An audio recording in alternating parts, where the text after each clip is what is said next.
Hey guys, I'm Randy. And I'm Daniel. We're two musicians, and when we're not playing gigs, we like to talk games. And today on Gaming Gig, we're talking about Smash Ultimate.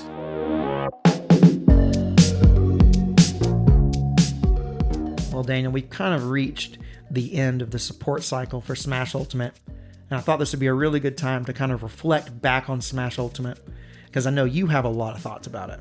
Well, I have one or two, and I don't really appreciate you putting that evil on us as far as it being the end of its support cycle. I don't know for sure if it's going to continue to be patched at all from just a balancing perspective. I haven't heard. I hope that they continue to update some things. Some buffs and nerfs would certainly be nice. But yeah, we have gotten all the DLC, and it seems like the roster is complete. Right, and this is a really big roster. Yeah, so I have some stats. So Smash Bros. Ultimate was released on December the 7th, 2018, and the final character was released on October the 18th, 2021. That's almost 3 years of DLC and support. And Randy, that brings the final roster to 86 characters, unless you count Pyra, Mithra, Charizard, Squirtle, and Ivysaur as separate characters, in which case you have 89. Wow. Now, just the roster itself is super impressive. It's such a huge amount of players. But this seems like this is a Smash game that Nintendo has supported more than any other Smash game. Oh, it certainly is. And it's not just Nintendo characters anymore. There's 40 different franchises represented in the roster, and it has one of the top 10 largest fighting game rosters of all time. I mean, Nintendo has really put in the time and put in the love on this game. Right, and I think it shows because Smash Ultimate is really widely accepted, both by the casual audience, but also by the more hardcore people who are interested in being really competitive with this game. Yeah, I mean, back in the day, it was all about Melee. And I feel like a lot of people, myself included, have held onto that game very tightly over the years. We railed against Brawl. We weren't crazy about Smash 4. And I don't want to speak for everyone, but I absolutely love Ultimate. And it's the first time since Melee that I feel like I can honestly say the current gen of Smash is my favorite. That in itself speaks volumes, because there are still a lot of people who Melee was like the best one. It was the only one really in many people's minds. But it does seem that Ultimate has been accepted by the long-term Smash audience. Definitely. I mean, Melee was such a big deal that it even had that fan project, Project M, which I don't know if you ever played, but my friend group that I played Smash with, we played that all the time. So we did everything we could to extend the life of that game. So Smash Ultimate is a game that even I have gotten really into, and I would not consider myself to be a long-term Smash fan. I did play the original Super Smash Bros. On Nintendo 64. I loved it. I played it a lot as a kid. But after that, I left the franchise essentially. I haven't played it since then. But Smash Ultimate, I got back into the game, and I have sunk over 100 hours into the game, which to me seems like a lot. But when it comes to Smash, I know that's a really small number. Yeah, I mean, and I will say, we were sad to see you go after that original game, but we're glad to have you back, Randy. I don't want to gloss over that original N64 game. Do you remember the advertisement for that game back in the day when DK and Yoshi and Mario and those guys were beating each other up in the grass? Oh yeah, the big kind of mascot costumes fighting. That was something that has stuck with me. And, I had a Nintendo 64 at the time, and I saw that commercial on TV, and I had to have that game. Yeah, I mean, honestly, it kind of gives me goosebumps to think about. This is going to sound crazy, but I literally remember being on the playground at our elementary school talking to one of our other friends whose name is Andy. He's the man. Shout out to Andy if you're listening. And we were talking about video games. The N64 was pretty new. And I said something to the effect of, man, I just wish all these characters could just fight each other. And I know that sounds crazy because it's exactly what Smash is, but I didn't know about Smash yet. I was like, man, I wish Link could fight Mario and Donkey Kong and these people. And Andy said, well, man, it sounds like you need to play Super Smash Brothers. And I saw that commercial later, and I was like, man, this is going to be my life. And jumping back to the amount of hours we put into the game, I was right. I have almost 800 hours into Smash Ultimate, and that's 800 and counting. Yeah, wow. And even that number, even though I personally think that is huge, I bet there are people who have sunk thousands of hours into Smash Ultimate. No doubt. And, I've always walked a big walk and talked a big talk in our friend group because, I'm sorry, but nobody can touch me around here. But those people that have thousands of hours in are that and more compared to me. I mean, that's what's so great about Smash is the skill level and the way that you can master the game is so big and so diverse. It's really infinite. I mean, it's never ending. Yeah, you can absolutely spend as much time as you want to try to get better and better at the game. And, I put over 100 hours in this game. And for me, 100 hours into a game is a huge investment. And still, I feel like I am horrible at the game. Even though I finished... Well, I appreciate it. Even though I have finished the main campaign, I did that. I like to play, but I'm certainly a more casual player of the game.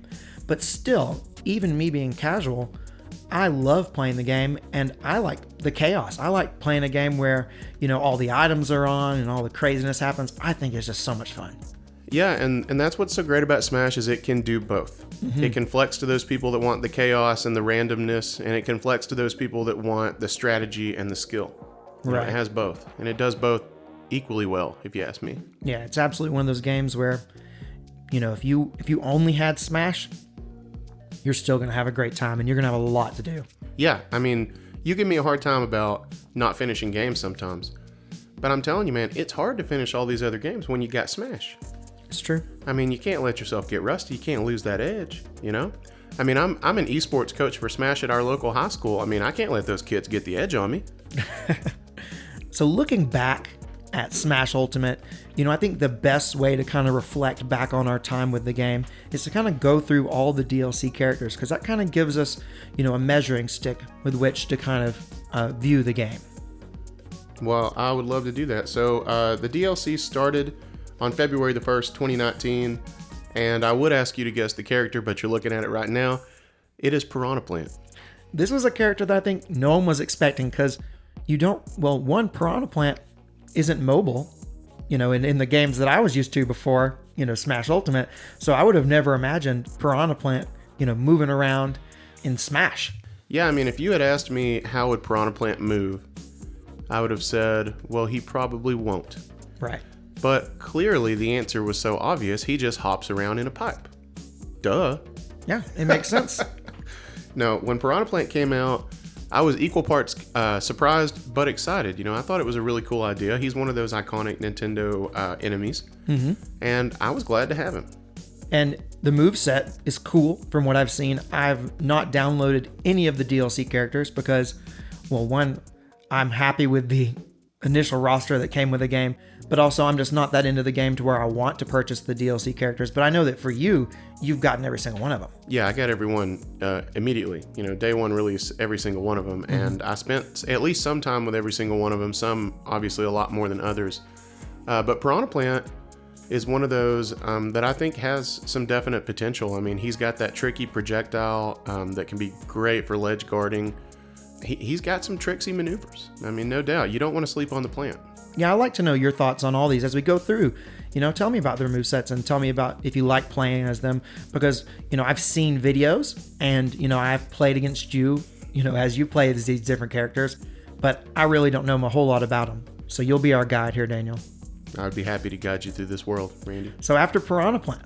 Yeah, so next was Joker on April the 17th, 2019. This was the first character that was a part of the first pack of, DLC characters.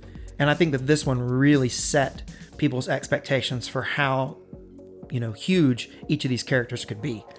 Yeah, Joker was huge. I mean, I've never played Persona, but I had an old roommate who was obsessed with Persona 5. I know some kids on the esports team that love it, and I know it's really big. Yeah, I think that this is a character that no one really expected to be in Smash because, Joker wasn't in any games on a Nintendo system at that point. So, this kind of rearranged people's thinking of saying, okay, this doesn't even have to be a character that's traditionally thought of as being, even playable on a Nintendo system. Yeah, I mean, that honestly goes a step further than just having those third-party characters. Right. Because, when you brought in Snake and you brought in Sonic, that wasn't unheard of for them to at least be on a Nintendo console, even if they weren't a Nintendo IP originally. But yeah, Joker kind of blew the door wide open. Absolutely. Joker is one of those characters, I don't know if you remember when he came out, but immediately I was like, oh, this guy's going to end up being high tier. Yeah. And it seems like that's been the case. I mean, there are some competitive players out there. I know MKLeo is great with Joker, and Joker can absolutely eat your lunch. Yeah, from what I've seen, I do occasionally just like to watch the Smash competitions because I think it's interesting. People are so good at the game, and I really like to see that high tier playing. And I noticed that a lot of people main Joker. Yeah, I mean, he's got one of those mechanics where, you take a certain amount of damage and you get some buffs. Arsene comes out for Joker, but it really seems like Arsene comes out an awful lot, if you ask me, which can only help the Joker mains. He's got a spike when he's got Arsene. He's got a great reflector that's also a counter. He's got a sick projectile. He's fast. He's got good recovery. I don't know that you can really say anything bad about Joker. So he's certainly a high tier fighter. Oh, no doubt. Now, that kind of leads us to our next DLC character that came out, which was Hero. Now, I don't know where Hero stacks up in terms of what tier most people consider a Hero to be, but it seems like Hero can, certainly give a lot of people a lot of trouble. Definitely. So Hero came out on July the 30th, 2019. And as a Smash enthusiast, I would consider Hero to be in the L tier. I sense a joke coming now. So no, Hero is in the L tier, and L stands for lame. So you don't like Hero at all? Well, I mean, I don't make the rules, Randy, and he's in L tier. So tell me why. I think Hero seems like a pretty cool character. All right, so real quick, I got no problem with Dragon Quest. I got no problem with anyone who was pumped to see Hero in the game. I'm glad you got your character. It's cool that he has the different skins that represents the different protagonists from the various Dragon Quest games. That's cool. I'm totally cool with that. What I'm not cool with is Heroes Down B. So I don't know how familiar you are with Heroes Down B, but what it consists of is it brings up a little menu kind of reminiscent of a JRPG where you would select one of 4 moves. Okay. And the 4 moves that pop up are random. They come from a much larger pool of moves that Hero has. And I'm telling you, Randy, some of those moves are broken. So there's this randomness to it that kind of probably makes it difficult to know how you're going to actually counter any moves that Hero may put up. Yeah, I mean, my whole strategy is keep him from really having time to camp out in that down B menu. But I mean, every now and then he hits down B, the move he wants comes up and he hits you and you die. You explode and die. I don't know what to say about that other than L tier. Well, I'm sorry to all the Hero mains out there that Daniel is dogging on your character. There's nothing I can do about it. I've not played as Hero, so, I don't really have that much of an opinion on it. But I do have an opinion on the next character that was released, because this is something that blew my mind. I hoped that they would release this character, but I didn't expect them to.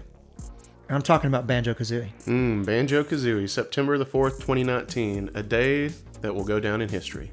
Yeah. Banjo came home, baby. That's right. Now, Banjo, in my mind, although not being an official Nintendo IP, when I think of Banjo, I think of playing the Nintendo 64. Oh, absolutely. I mean, it is iconic for that console. We all played it back in the day, alongside those other iconic, 3D platforming games. And there was none that became as synonymous with the system for me, any more than Banjo-Kazooie. Right.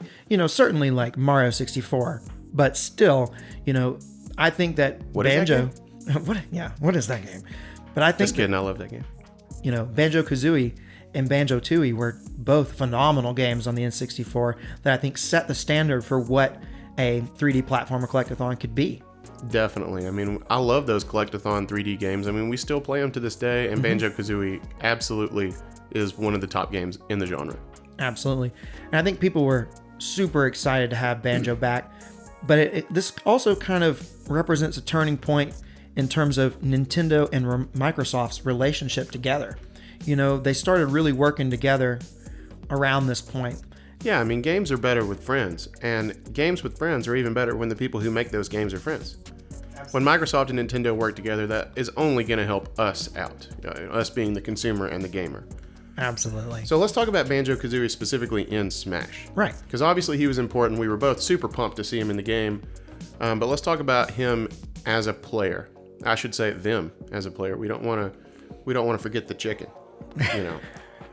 Banjo-Kazooie is a character I did spend a fair amount of time with just because I was so excited that he was available. And, I decided he really wasn't for me. He has some interesting recovery mechanics. I think he's one of the characters that can actually maneuver and do some things after their third jump. I may be wrong about that, but I know there's a few characters that do that, and I think Banjo is one of them. He's also got that side B where you burn a feather every time you do it, and it's got an absolutely insane amount of armor on it. You really can't interrupt that move. You really just need to be aware of it and dodge it. So Banjo can get you, no doubt. Yeah. He can also poop eggs at you. Okay. Okay. Oh. Actually, I guess it's Kazooie that poops eggs at you.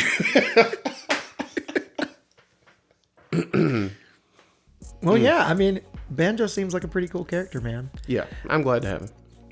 Now, after Banjo, we are kind of moving towards the end of that first pack of characters that we got. And the second to last one was Terry. Yeah, old Tear Bear. He came out on November the 6th, 2019. I didn't know a whole lot about Terry when Terry was announced, so I certainly was not that excited about it. Me neither. Honestly, Terry kind of seemed like a great value brand kin to me.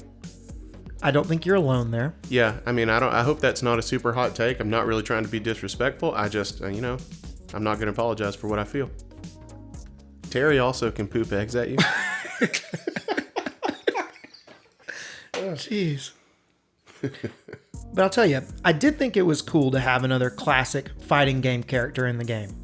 Yeah, absolutely. I mean, Smash is, in my eyes, it started out as a celebration of Nintendo.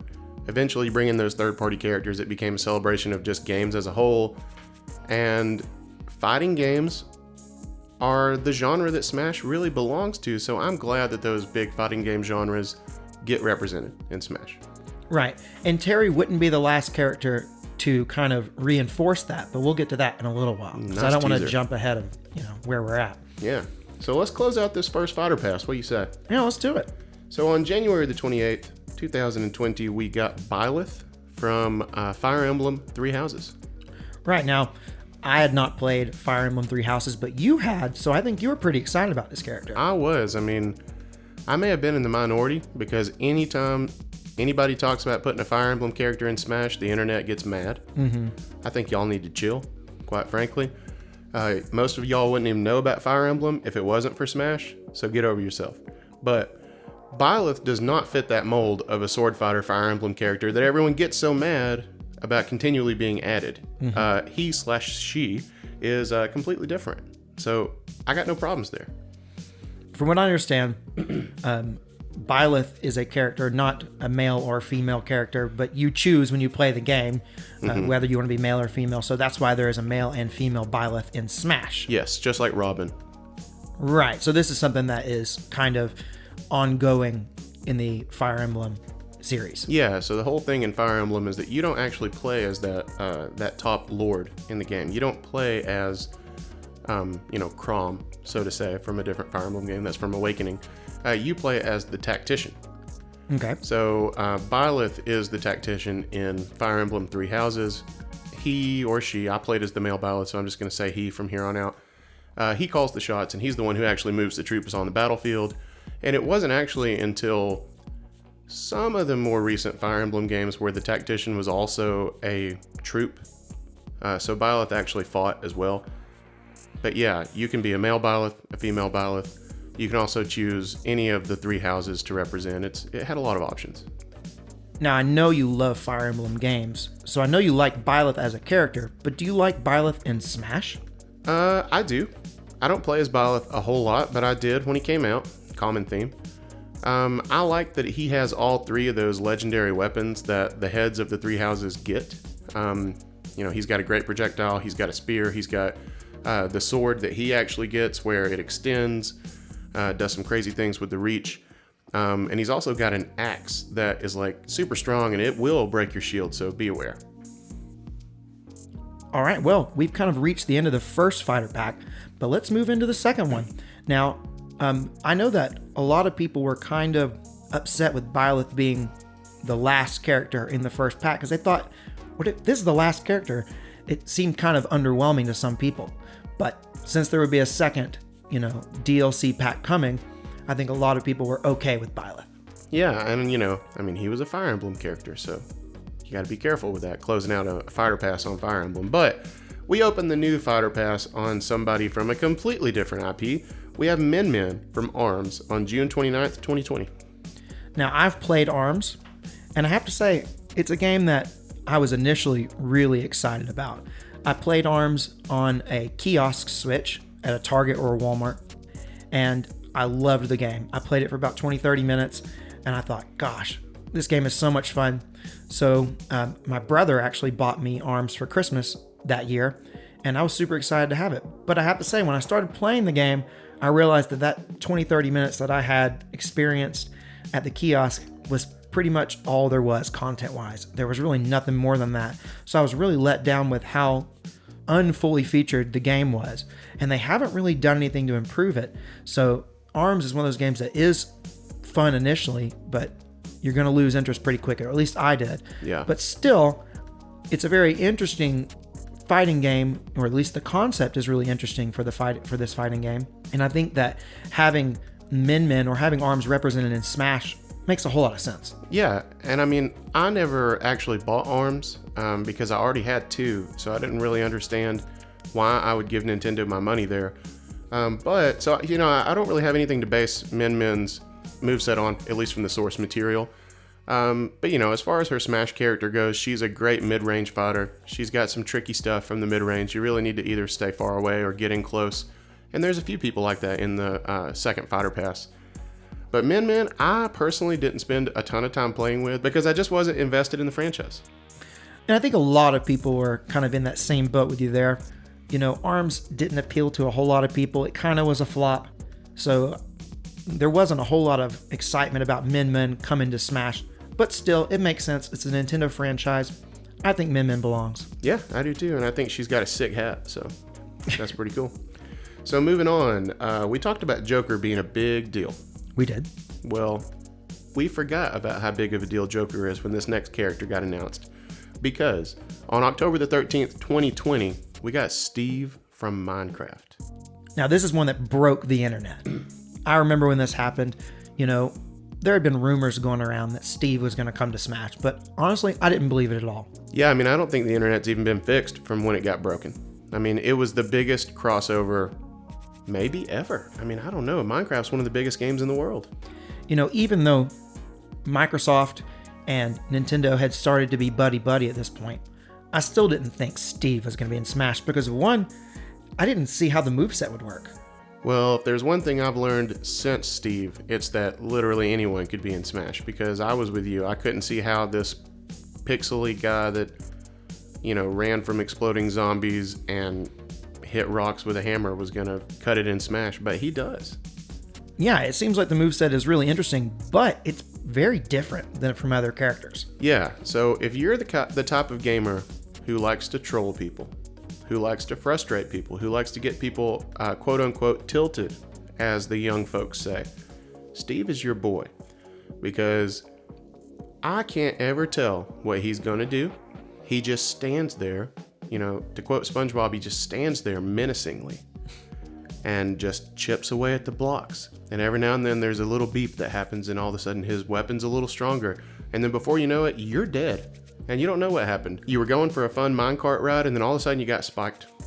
There was lava involved, there were blocks all around, and you don't know what happened, but you lost. That's Steve.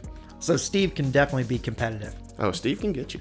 Speaking of being competitive, the next character that was released, which was Sephiroth, on December 22nd, 2020. Now, this is a character that you've played a lot as. Yeah, I love Sephiroth. So I'm still playing through that Final Fantasy VII remake. So I'm not historically a Final Fantasy fan, but I just tried him out like I do with all the characters, and I just fell in love with him. He's great from the mid-range, kind of like Min Min. He's got that sword that's 30 feet long. He's got a mechanic kind of like Joker, where when he takes a certain amount of damage, he gets some buffs. He goes into the one-winged angel form or whatever. He's got a great projectile that's got 3 different levels. He's got a great edge guard. I mean, I don't really have enough good things to say about Sephiroth. If you get in on him, you can make him pay. But if he manages the spacing right, you're done. It sounds to me like Sephiroth is certainly one of your mains. I know you have a couple. Yeah, I would consider him my second best or third best character. It just depends on what I have for breakfast. And he's a fairly new character, too. He is. I want to go ahead, unless you have anything else to say about Sephiroth. I love you, Sephiroth.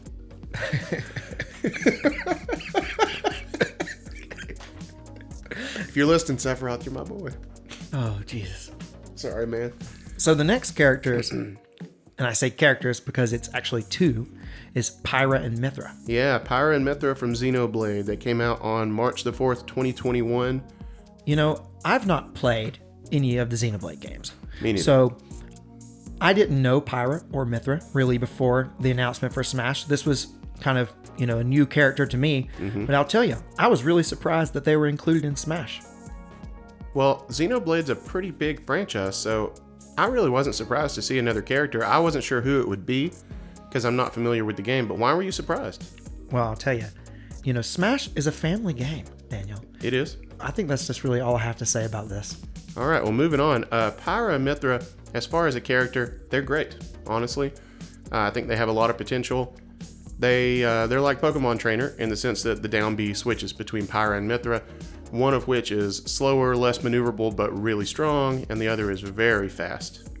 So you're constantly having to adjust. There's a lot of switch-up opportunities there, and they're great. They're a great pick. So, moving on from Pyra and Mithra, the next character was another classic fighting game character. Yeah, this was a character that I, for one, was kind of excited to see, not because I was in love with the franchise, but just because I felt like it made sense and it was important for them to be there, and that's Kazuya from Tekken, and he came out on June the 29th, 2021. Right, so I have played a little bit of Tekken back in the day, but not very much. So honestly, Kazuya was something that I thought was cool, but I wasn't like super pumped about. Even as just an outsider kind of looking in, I didn't think that it was that hyped of a character, but I know there were some people who were really excited. Yeah, I mean, I played Tekken a little when we were kids, and I remember there was that guy that had the cat head. So that's about all I know about Tekken. There's a dude with a cat head. There's an old man. There's a bear. There's a bear and Kazuya. Yeah, so I was excited to see Kazuya just because he was from Tekken, and we already had those other big fighting game franchises. We had Street Fighter, we had Fatal Fury with Terry, and now we have Tekken with Kazuya. Right, and now all we're missing is a Mortal Kombat rep, which, who knows, maybe in the next Smash game. That would be so cool. But kind of like Pyra and Mithra, it's not very family friendly. Yeah, I mean, Pyra, Mithra, and Scorpion have a lot of similarities in the sense that Pyra and Mithra are both extremely graphic in their violence. Right. There's a lot of blood involved. They like to rip people's spines out. It's disgusting and despicable. No, it's not. I love Mortal Kombat. But how are you going to put in a Mortal Kombat character and their final smash not be a fatality? Right. It would just have to be there. So it kind of doesn't make sense. And I never really expected a Mortal Kombat rep, but I'm glad that we got a Tekken rep. Yeah, me too. And as far as a character goes, Kazuya is pretty cool. He's a little slower. He hits really hard, kind of like a Ganondorf, but he's more maneuverable. And he has a projectile, which is something that, come on guys, Ganondorf has needed a projectile for a long time. Show the Lord of Darkness some love. He's got the Triforce of Power. Come on. Anyway. Daniel, you can just stop playing as Ganondorf and move over to Kazuya. No. So, Kazuya is cool. One of my buddies that I play Smash with all the time thinks he's broken. I think he just needs to get better. But I think Kazuya is cool, and I'm glad he's here. Yeah, so now we are on the final fighter to be released. And this is one that, people have been asking for forever. A couple weeks before the release, I started hearing all these rumors, but I didn't think it was going to happen. When we finally got the release and the Disney logo or the Disney emblem popped up, we all knew it was Sora. We all knew it was Sora. That happened on October the 18th, 2021. And there was a little bit of poetic justice there. I mean, not only did Sora end up winning the 2015 Smash ballot, and we didn't know he won until very recently, but turns out Nintendo actually listened to that. But anyway, I digress. But also, he's from one of the biggest crossover franchises in gaming history with Kingdom Hearts. Yeah, absolutely. It's really cool that the final character to come into this huge crossover game is from a crossover game himself. It's like crossoverception. Something like that. Now, Sora, have you played much of Sora? Yes, I played quite a bit of Sora. I had to. He was so hyped. I had to put in the time. Right. Sora is good. I don't think he's going to end up being top tier. Maybe I'm wrong. He has got some wicked air combos. He's got some auto 3-hit combo kind of thing going on with his neutral air and his forward air. And he's also got some great recovery. I mean, going off stage with Sora is you asking for a bad time.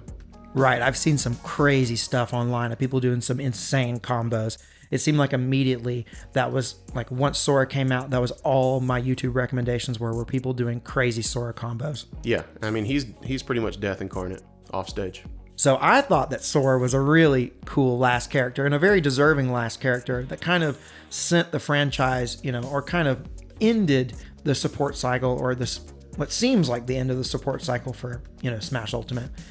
This is a character that for a lot of people seemed fitting. I know there were some people who didn't want Sora, but I think probably a vast majority of people were okay with Sora being the last character. It was weird because every single Smash character that ever got announced, people had problems with. Mm-hmm. But it was like, even if you weren't a huge Kingdom Hearts fan, like I'm not. Nor am I. I played the first game and I really enjoyed it, but I'm not a Kingdom Hearts fan.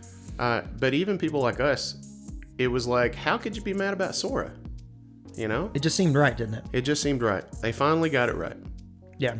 And it's one that I didn't expect to happen. So it was just kind of cool knowing that Disney okayed this. Yeah. That's just kind of cool in itself. Yeah. I mean, they took out a lot of the Disney stuff, but they do have the Mickey Mouse on the Keyblade. And that's all you need, man. That's enough to know that the mouse signed up on it. That's right. Well, Daniel, looking back at Smash Ultimate, this has been, I think, a huge game. And it has been so well supported by Nintendo.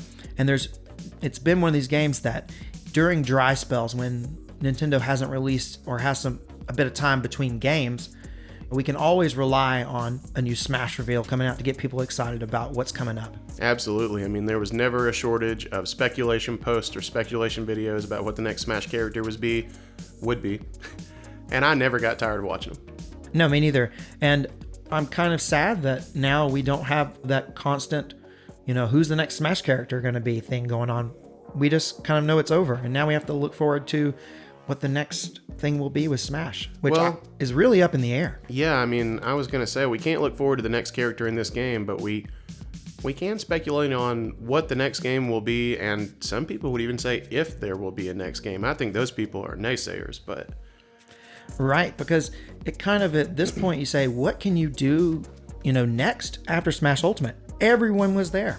And because everyone was there, the next game probably wouldn't have everybody. And that just seems a little strange for me, at least. It would seem strange if they went backwards on roster size. That would be a little odd. And I also know that, people are following Sakurai's Twitter like crazy for any mention of what he thinks the future of the franchise will be. But... the last thing I saw that he posted, he was riding a horse. So I think the man's taking some well-deserved vacation time. And maybe one day he'll come around to making another Smash game, or maybe they'll hand it over to someone else. But that's one of their biggest franchises, and I know they'll do it justice. Do you have any crazy theories or do you have any ideas of what you would do if, you were handed the Smash series right now? What would your next step be? Well... I would not be surprised if Smash Ultimate ends up being ported to the next system, kind of like a Mario Kart 8 Deluxe situation. Right. But what would I do? Well, if I had unlimited resources and a team of people around me that could actually make this happen, because I wouldn't know how to do any of this stuff, right. I would want to include everyone who is in Smash Ultimate and just keep going and just turn it into... an even bigger version of the biggest gaming crossover that you can make. That's the dream, right? That's the dream. Because I think a lot of people would be very disappointed if in the next game their main isn't there. Oh, I know I would. I mean, I remember when Young Link didn't make a return, and that was a sad day. Yeah. What about this idea? What if the next Smash game has no returning characters? What if it's all brand new characters and there's not a single returning character? Everyone gets left out. There's no Mario? There's no Mario. There's no Pikachu? Well, maybe there could be a different Mario. Maybe there could be that 8-bit Mario we've been talking about. Maybe that's the new Mario. Oh, man. Like an 8-bit Mario would be such a cool skin for What Mario about just an 8-bit Smash? What if that's the next Smash? Oof. That would be a really strange thing. That's like kind of... I mean, I know this isn't 8-bit, but that's kind of in like Brawlhalla territory. Yeah, what if the next Smash is a demake? A demake? Yeah. What if the next Smash is like a Game Boy game?